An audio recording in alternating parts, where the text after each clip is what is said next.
देश भर में धूमधाम से मनाया जा रहा है रंगों का पर्व। रविवार रात लोगों ने किया होलिका दहन। बुराई पर अच्छाई के पर्व होली की दिखाई दे रही है रौनक। प्रयागराज में लोगों ने किया होलिका दहन। देश के दूसरे हिस्सों की तरह संगम नगरी भी जगह जगह जलाई गई होली। रात 10:30 बजे के करीब शुभ मुहूर्त शुरू होते ही हुई होलिका दहन। गुजरात के राजकोट में हुआ होलिका दहन। लोगों ने तय मुहूर्त पर किया होलिका दहन, एक दूसरे को दी होली की बधाई। पश्चिम बंगाल के सिलीगुड़ी में होलिका दहन से पहले लोगों ने नाच गाकर मनाया जश्न। होली के गीतों पर जमकर झूमे लोग, गीतों पर नाच गाकर जाहिर की खुशी। होलिका दहन की पूर्व संध्या पर उज्जैन में हुई आरती। महाकालेश्वर मंदिर में लोगों ने की पूजा अर्चना, गुलाल से होली खेलकर जाहिर की खुशी। भस्म आरती के दौरान महाकाल मंदिर के गर्भगृह में लगी आग। पुजारी सहित 13 लोग झुलसे। जांच के लिए कलेक्टर ने बनाई कमेटी। होली उत्सव में गुलाल उड़ाने से फैली आग। होली के मौके पर महाराष्ट्र के नागपुर में नजर आ रही है रौनक। होली के पारंपरिक गीतों पर डांस कर लोग मना रहे होली, नाच गाकर जाहिर की पर्व की खुशी। होली के मौके पर राम की नगरी अयोध्या में नजर आ रही रौनक। श्री राम जन्मभूमि मंदिर में होली उत्सव। होली के मौके पर भगवान राम के भजनों से गूंज रहा है मंदिर। अमृतसर में भी धूमधाम से मनाई जा रही होली। बीएसएफ मुख्यालय पर किया गया होलिका दहन। बीएसएफ जवानों ने जलाई होली, एक दूसरे को होली की बधाई। भुवनेश्वर में लोगों ने किया होलिका दहन। बुराई पर अच्छाई के पर्व पर एक दूसरे को गले लगाकर बधाई दे रहे लोग। होली पर आपसी भाईचारे का भी संदेश दे रहे हैं लोग। गोरखपुर में लोगों ने जलाई होली। होली के जरिए लोगों ने दिया शांति और सौहार्द का संदेश।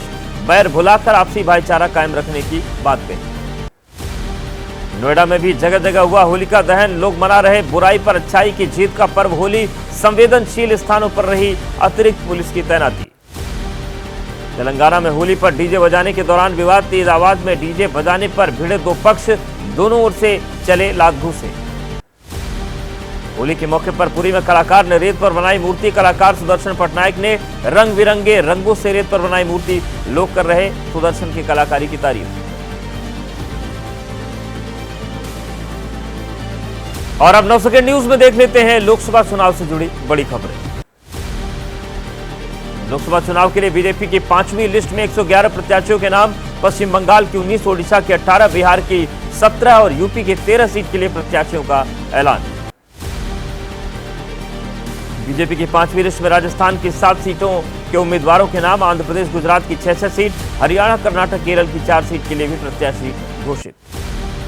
बीजेपी ने झारखंड, महाराष्ट्र की 3 सीट, हिमाचल, तेलंगाना की 2 सीट, गोवा, मिजोरम, सिक्किम की 1 सीट के लिए घोषित किए प्रत्याशी। उम्मीदवारों की सूची में धर्मेंद्र प्रधान, मेनका गांधी और कंगना रनौत का नाम। गाजियाबाद से वीके सिंह, बक्सर से अश्विनी चौबे और पीलीभीत से वरुण गांधी का कटा टिकट।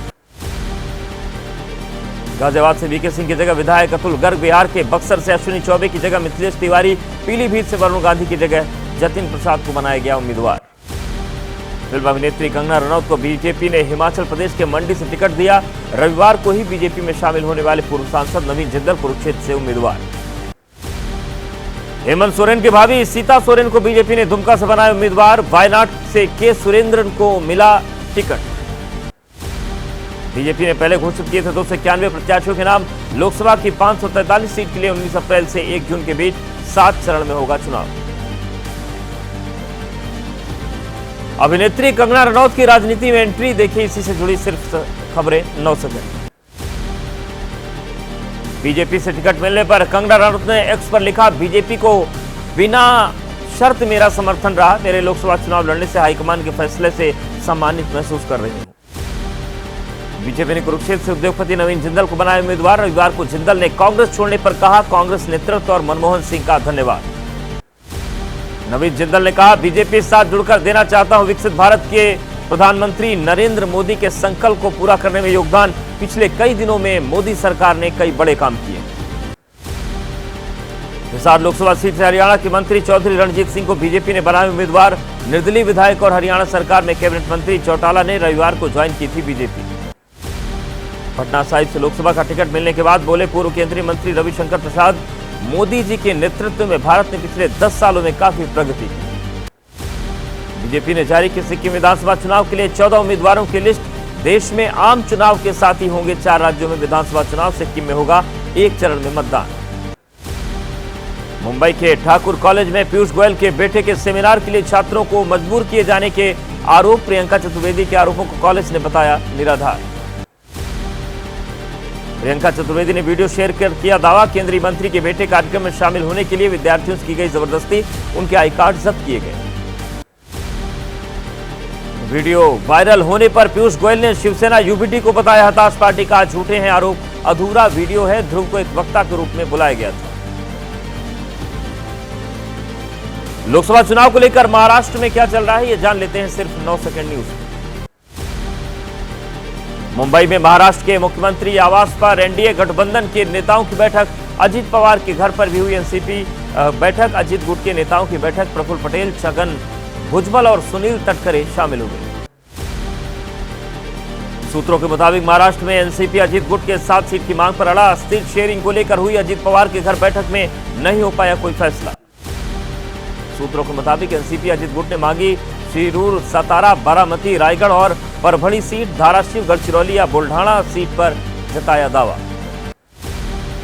महाराष्ट्र में पहले चरण के चुनाव में 5 लोकसभा सीट, सूत्रों के मुताबिक भी सीट पर एनसीपी नहीं चुनाव लड़ रही, चुनाव इस वजह से उनके पास उम्मीदवारों का चयन करने के लिए समय। महाराष्ट्र में एनडीए में शामिल हुआ राष्ट्रीय समाज पक्ष दल, पार्टी अध्यक्ष महादेव जानकर ने कहा, महाराष्ट्र में 1 सीट देगा एनडीए, जहां से मैं लड़ूंगा चुनाव। विधायक राजू पारवे ने कांग्रेस छोड़कर शिवसेना शिंदे गुट किया ज्वाइन, एनडीए लोकसभा चुनाव में बन सकते हैं प्रत्याशी। राजू पारवे की पार्टी छोड़ने से विदर्भ में कांग्रेस को झटका लगा। इंडिया गठबंधन में आरजेडी कांग्रेस के बीच बोले लालू प्रसाद यादव, आपको सही जानकारी नहीं, जबकि तेजस्वी यादव ने कहा सब कुछ ठीक है, आप लोगों को गलतफहमी। लोकसभा चुनाव के लिए कांग्रेस की एक और लिस्ट आई, सूची में 3 उम्मीदवारों के नाम, जयपुर सीट पर उम्मीदवार बदला, पूर्व मंत्री प्रताप सिंह खाचरियावास को बनाया प्रत्याशी। यूपी में बीजेपी को शिकस्त देने का किया अखिलेश प्लान, देख लेते हैं इसी से जुड़ी खबरें 9 सेकंड न्यूज में। समाजवादी पार्टी के लोकसभा चुनाव के लिए एक और लिस्ट, बिजनौर में उम्मीदवार बदला, यशवीर सिंह की जगह दीपक सैनी उम्मीदवार, मुरादाबाद में सांसद एसटी हसन को फिर मौका। लोकसभा चुनाव के लिए बीएसपी ने घोषित किए 25 उम्मीदवार, 2 बार में जारी की लिस्ट, पहली लिस्ट में 16 सीट और दूसरी लिस्ट में 9 सीट पर घोषित किए उम्मीदवार। बीएसपी के 25 उम्मीदवारों में से 7 अल्पसंख्यक समुदाय से, सहारनपुर, मुरादाबाद, संभल, अमरोहा, पीलीभीत से बनाए गए प्रत्याशी, रामपुर से जीशान खां लड़ेंगे चुनाव। चुनाव लड़ने के ऐलान के बाद पहली बार चिराग पासवान पहुंचे हाजीपुर, कहा पूरी दुनिया में विकसित जिले के रूप में होगी हाजीपुर की पहचान, जो भी छोटे बड़े अधूरे काम उसे पूरा करेंगे। पश्चिम बंगाल विधानसभा में नेता प्रतिपक्ष और बीजेपी नेता शुभेंदु अधिकारी ने लगाया आरोप, बीजेपी की युवा कार्यकर्ता की हुई हत्या, पुलिस जांच के लिए स्पेशल ऑब्जर्वर की नियुक्ति की मांग। एसपी नेता अखिलेश यादव ने बीजेपी पर लगाया चंदा के नाम पर वसूली का आरोप, कहा ईडी, सीबीआई, इनकम टैक्स और तमाम संस्थाओं से दबाव बनाकर चंदा नहीं ले रहे हैं, वो वसूली कर रहे हैं। वाराणसी से कांग्रेस प्रत्याशी और यूपी कांग्रेस अध्यक्ष अजय राय ने कहा, मैं काशी से हूं और यहां की हर गली और घर को जानता हूं, वक्त बताएगा बीजेपी 10 लाख के अंतर से हारेगी या जीतेगी। यूपी के आजमगढ़ से एसपी प्रत्याशी धर्मेंद्र यादव पर आचार संहिता के उल्लंघन का आरोप, पुलिस ने कहा 22 मार्च के काफिले में अनुमति से अधिक गाड़ियां होने पर केस दर्ज। राजनीति से जुड़ी बड़ी खबरें अब देख लेते हैं 9 सेकंड न्यूज में। जेएनयू छात्र संघ चुनाव में लेफ्ट का जलवा, सेंट्रल पैनल की सभी 4 सीटों पर एबीवीपी की हार, अध्यक्ष उपाध्यक्ष ज्वाइंट सेक्रेटरी पद पर लेफ्ट, जनरल सेक्रेटरी पद पर लेफ्ट समर्थित बीएपीएसए कैंडिडेट की जीत। अध्यक्ष पद पर लेफ्ट के उम्मीदवार धनंजय की जीत, दूसरे नंबर पर रहे एबीवीपी के उमेश चंद अजमीरा, धनंजय को 2598 वोट जबकि उमेश को मिले 2409 वोट।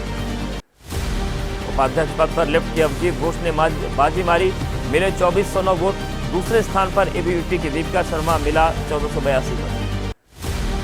जनरल सेक्रेटरी पोस्ट पर लेफ्ट समर्थित बीएपीएसए की प्रियांशी आर्या जीती, दूसरे नंबर पर एबीवीपी के अर्जुन आनंद, ज्वाइंट सेक्रेटरी पद पर लेफ्ट के मोहम्मद साजिद ने जीते, दूसरे नंबर पर रहे एबीवीपी के गोविंद डांगी। बिहार में आज होली से टीचर्स ट्रेनिंग और गुड फ्राइडे के दिन वार्षिक परीक्षा कराने पर विवाद, बिहार सरकार ने पहले से ही घोषित कर रखा है होली और गुड फ्राइडे पर सार्वजनिक अवकाश। पूर्व सीएम भूपेश बघेल पर लगे आरोपों पर बोले छत्तीसगढ़ के सीएम विष्णुदेव साय, का ये हमारे नहीं जांच एजेंसी के आरोप, अगर पूर्व सीएम ने कुछ गलत नहीं किया तो डरने की जरूरत नहीं।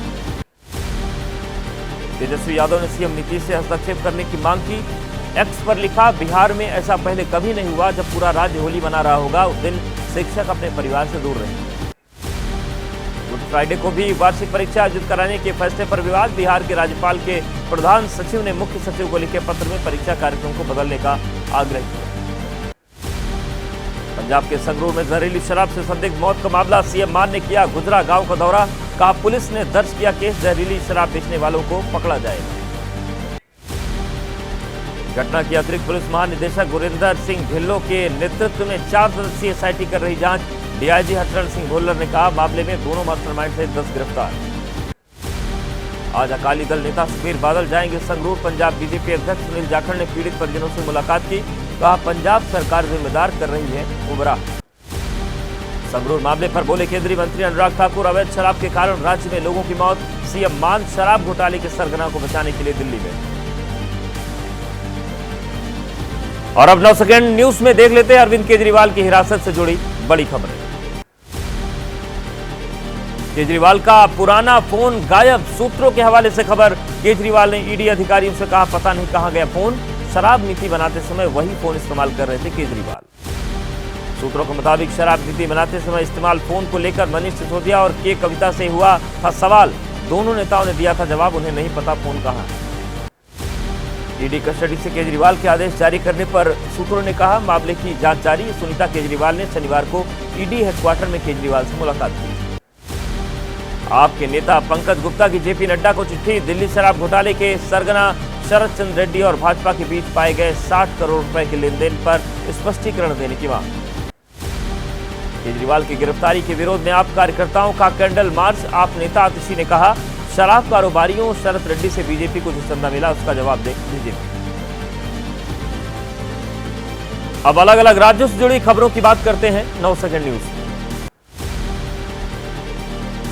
दिल्ली के अलीपुर में फैक्ट्री के गोदाम में लगी भयंकर आग। फायर ब्रिगेड की 25 गाड़ियां आग बुझाने के काम में जुटी। आग की भयानक लपटों को देखकर आसपास के इलाके में दहशत। मध्य प्रदेश के जबलपुर में हादसा। ट्रक ने एम्बुलेंस को मारी जोरदार टक्कर। हादसे में एम्बुलेंस चालक की मौत। एम्बुलेंस सवार महिला और 2 बच्चियों की हालत नाजुक। फायर सेंटर रेफर किया गया। ट्रक से हुई टक्कर के बाद एम्बुलेंस घोड़े पर खच्चे। हादसे के समय एम्बुलेंस में चालक की पत्नी और 2 बच्चियां सवार थीं। टक्कर के बाद ट्रक भी रोड पर पलटा। ट्रक चालक मौके से फरार। श्रीनगर लेह नेशनल हाईवे पर छोटे वाहनों की आवाजाही शुरू। एवलांच की वजह से हाईवे पर आग गिरी थी काफी बर्फ। बीआरओ टीम ने काफी मशक्कत के बाद रोड से साफ की बर्फ। आज सुबह 10:23 पर लगेगा चंद्र ग्रहण। करीब 4 घंटे तक जारी रहेगा चंद्र ग्रहण। भारत में दिखाई नहीं देगा, इसलिए होली पर ग्रहण के बुरे प्रभाव की आशंका बेहद कम। America, Japan, Netherland, France, Spain, England समेत कई देशों में देखा जा सकेगा चंद्र ग्रहण। भारत में चंद्र ग्रहण देखने के लाइव स्ट्रीम का लिया जा सकेगा सहारा। कई सोशल मीडिया प्लेटफॉर्म पर होगी लाइव स्ट्रीमिंग। अब अपराध से जुड़ी कुछ खबरें देख लेते हैं 9 सेकंड न्यूज। इटावा पुलिस ने पकड़ी 37 किलो चरस। बरामद चरस की कीमत 4 करोड़ 85 लाख रुपए। तस्करी के आरोप में 2 लोग गिरफ्तार। लोकसभा चुनाव से पहले पुलिस की बड़ी कार्रवाई। इटावा पुलिस को वाहन चेकिंग के दौरान मिली कामयाबी। चेकिंग के दौरान कार को रोकने पर फरार होने लगा कार चालक। पुलिस ने कार का पीछा करते हुए मैनपुर इटावा बॉर्डर पर चालक को किया अरेस्ट। दिल्ली में 4 साल की बच्ची के साथ दरिंदगी का मामला। पुलिस ने आरोपी को किया गिरफ्तार। ट्यूशन पढ़ाने वाले टीचर के भाई पर रेप का आरोप। पूर्वी दिल्ली के पांडव नगर इलाके में हुई वारदात। घटना से गुस्साए लोगों ने किया प्रदर्शन। आरोपी के खिलाफ सख्त कार्रवाई की मांग को लेकर सड़क पर उतरे लोग। दिल्ली में मासूम के साथ दरिंदगी मामले को लेकर पुलिस ने बढ़ाई सुरक्षा व्यवस्था। माहौल बिगड़ने की आशंका को लेकर पुलिस और अर्धसैनिक बलों की तैनाती। बच्ची के साथ दरिंदगी मामले पर आम आदमी पार्टी के निशाने पर पुलिस। आप नेता कुलदीप कुमार का आरोप, लोगों की सुरक्षा नहीं कर पा रही पुलिस। आज पांडव नगर थाने जाएंगे आप नेता। मुख्तार अंसारी की एक और करीबी पर गाज गिरी। बहादुरगंज नगर पंचायत के अध्यक्ष और उनकी पत्नी समेत 4 गिरफ्तार। गैंगस्टर एक्ट के तहत हुई कार्रवाई। गाजीपुर के कासिमाबाद चौराहे के पास से हुई गिरफ्तारी। गिरफ्तारी के बाद आरोपियों को किया गया कोर्ट में पेश। कोर्ट ने चारों आरोपियों को 14 दिनों की न्यायिक हिरासत में भेजा। ग्रेटर नोएडा में गाड़ियों के शीशे तोड़कर चोरी करने वाला गैंग गिरफ्तार। गाड़ियों से चुराते थे लैपटॉप और मोबाइल। नॉलेज पार्क पुलिस ने 2 चोरों को गिरफ्तार किया। ग्रेटर नोएडा पुलिस का खुलासा, आरोपियों के पास से मिले चोरी के 10 लैपटॉप और 25 मोबाइल, 1 तमंचा बरामद हुआ। आरोपियों के खिलाफ दिल्ली एनसीआर में 31 मुकदमे दर्ज। और सिर्फ 9 सेकंड न्यूज में अब वक्त है खेल से जुड़ी खबरों पर नजर डालने का। आईपीएल में आज रॉयल चैलेंजर्स बेंगलुरु और पंजाब किंग्स के बीच होगा मुकाबला। बेंगलुरु के चिन्नास्वामी स्टेडियम में शाम 7:30 बजे खेला जाएगा मैच। आईपीएल में गुजरात टाइटंस ने मुंबई इंडियंस को दी शिकस्त। मुंबई की टीम को 6 रनों से हराया। 168 रनों के लक्ष्य का पीछा करते हुए मुंबई की टीम 162 रन ही बना पाई। गुजरात टाइटंस की टीम ने पहले बल्लेबाजी करते हुए बनाए थे 168 रन। गुजरात की तरफ से साई सुदर्शन ने 45 और कप्तान शुभमन गिल ने 31 रनों की शानदार पारी खेली। मुंबई इंडियंस की तरफ से रोहित शर्मा और ब्रेविस ने शानदार पारी खेली। रोहित ने 7 चौके और 1 छक्के की मदद से 43 रन बनाए। 5 बार की चैंपियन मुंबई इंडियंस लगातार 11वीं बार सीजन का पहला मैच हारी। 2012 में मुंबई ने जीता था अपना पहला मैच। इस बार भी हार से हुई चैंपियनशिप की शुरुआत। राजस्थान रॉयल्स ने लखनऊ सुपर जायंट्स को 20 रनों से मात दी। राजस्थान रॉयल्स ने पहले खेलते हुए 20 ओवर में 193 रन बनाए। लखनऊ की टीम सिर्फ 173 रन ही बना पाई। राजस्थान रॉयल्स के लिए सबसे ज्यादा विकेट ट्रेंट बोल्ट ने लिए। बोल्ट ने 4 ओवर में 35 रन देकर 2 अहम विकेट चटकाए। आवेश खान और संदीप शर्मा ने भी अच्छी गेंदबाजी की। राजस्थान के लिए कप्तान संजू सैमसन ने खेली 82 रन की शानदार पारी। सैमसन ने 3 चौके और 6 छक्के लगाए। रियान पराग ने 29 गेंद में 43 रन जोड़े।